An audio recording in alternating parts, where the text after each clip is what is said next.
ebirala ebiri emabbalize wange kyenonya kya video ya binyuma bitya yenga mwe temugisaba kabata audience nga tesaba video ya binyuma bitya njulo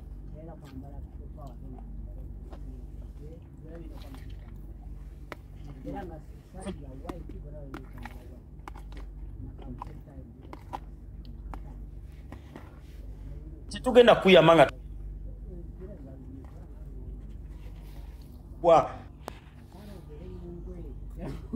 kwa kati sawa zino ugambye ffe abali ku live kuno nze ne kabata oyino tubuulira amazima kiki obuzibu bugenda kuvaawo lwa nsonga manager Musandi naye kakati gwe kabata gwe kimanyi kabata oli mukwano nnyo gwa AlienSkin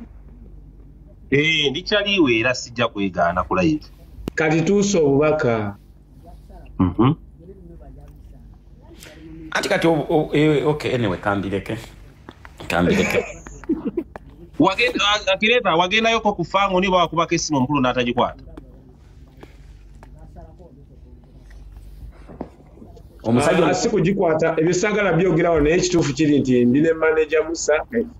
njagala tubeeko era ensonga naziroopye ddala kuba nti gwe ate oli ku mukutu oloopera nsi yonna kyebulaba ngiroopyeko nawano kabata kyoba okola omusajja ono soka omuggyeko asooka amalize ekivulu kye emboozi tugiveeko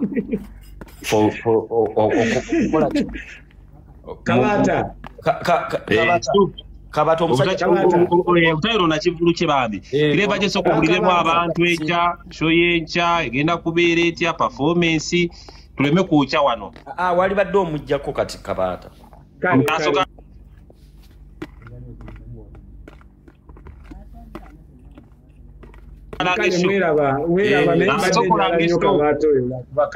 kwekulanga esho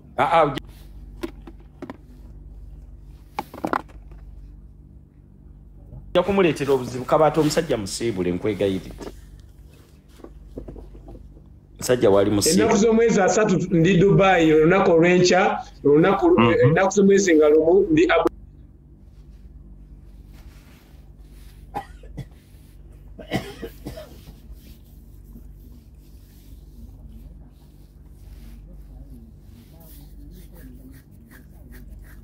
okwocha wano kantu katono nnyo bwe kati nkayokya kireva gye MC kyagamba kituufu live ere esobola okwokyesa ate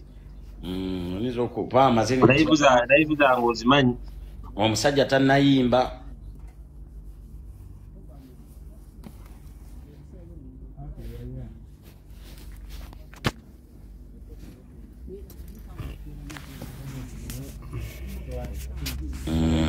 bw'oba oyagaliza omusajja muleke mwesonyi wajja tunyumiza nga sheewedde naye essaawa zino nga tuyogedde nange mmaze ekirabye ayinza okwokya wano ate nga tannayimba singa abadde yamaze okuyimba